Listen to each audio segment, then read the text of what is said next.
कभी कभी हमारे सिक्स सेंस हमें अनहोनी होने के संकेत देते हैं। जो भी इन्हें गंभीरता से ले लेता है तो वह बचने के रास्ते भी तलाश लेता है, मगर कुछ लोग इसे गंभीरता से नहीं लेते हैं, जिसके चलते उनके साथ घटनाएं घटित हो जाती हैं। इस कहानी में भी कुछ ऐसा ही है।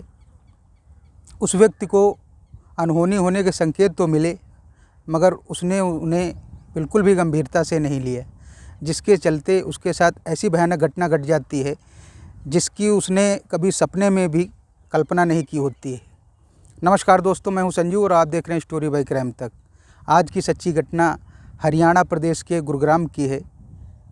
इसका एक इलाका पड़ता है राजेंद्र पार्क। दरअसल घटना 24 अगस्त सुबह 5 बजे की है।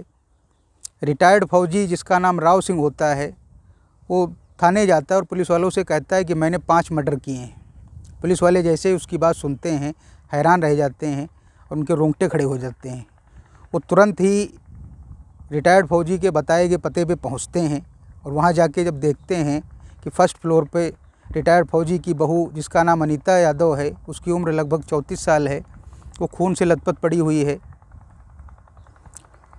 थोड़ा और आगे बढ़ते हैं तो उसके किराएदार की लाश जिसका नाम कृष्ण कुमार है, वो लाश पड़ी हुई होती है खून से लथपथ। उसके थोड़ी ही दूर पे उसके किराएदार की पत्नी जिसका नाम अनामिका तिवारी है, उसकी लाश पड़ी हुई होती है खून से लथपथ। पुलिस और भी ज़्यादा जब तफ्तीश करती है तो पता चलता है उसकी बड़ी बेटी जिसकी उम्र 9 साल है, उसकी भी लाश पड़ी हुई है, वो भी मर चुकी है।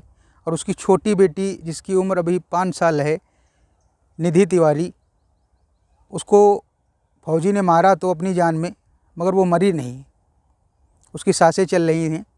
पुलिस तुरंत ही एम्बुलेंस मंगवा के उसको उपचार के लिए हॉस्पिटल भेजती है।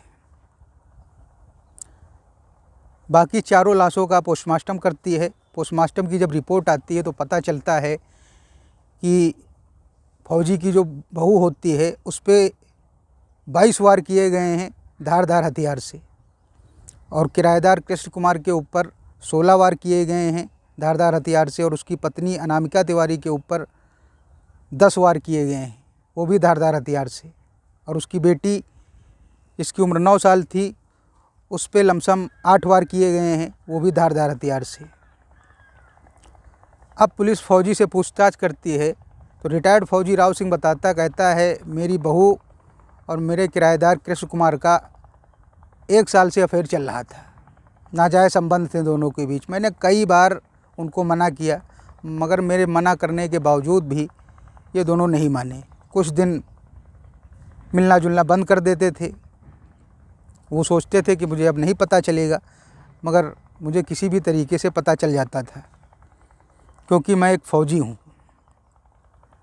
पुलिस फौजी से कहती है राव सिंह से कि आप किराएदार को निकाल भी तो सकते थे। तो फौजी कहता है, राव सिंह कहते हैं कि अगर मैं निकाल देता तो उससे भी क्या होता है, वो रहता तो उसी शहर में, कहीं दूसरी जगह शिफ्ट हो जाता, दूसरी जगह रहने लगता, मगर इनका मिलना जुलना बंद नहीं होता। वो मुझको बिल्कुल पसंद नहीं था कि मेरे घर की इज्जत पे कोई दूसरा हाथ लगाए। उसने कहा कि मैंने अपने बेटे को भी बहुत समझाया, मगर बेटा बाहर नौकरी करता था, जिसकी वजह से इतना ज़्यादा ध्यान नहीं दे पाता था।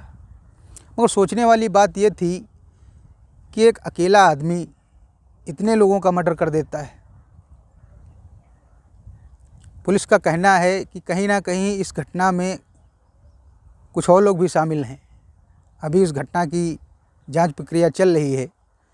बहरहाल रिटायर्ड फौजी राव सिंह को पुलिस संगीन धाराओं में अरेस्ट करके जेल भेज देती है और बाकी इस केस की और छानबीन कर रही है।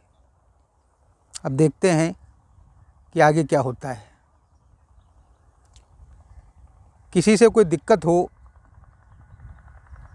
तो उससे कानूनी प्रक्रिया से सुलझाया जा सकता है, ना कि अब कानून अपने हाथ में लेके या खून खराबे से किसी भी समस्या का समाधान नहीं होता है। आदमी गुस्से में सब कुछ कर देता है, मगर बाद में सिर्फ उसके पास पछतावा रह जाता है। मिलते हैं अगली सच्ची घटना के साथ। तब तक के लिए आप सावधान रहिए, सुरक्षित रहिए, स्वस्थ रहिए, खुश रहिए। जय हिंद, जय भारत।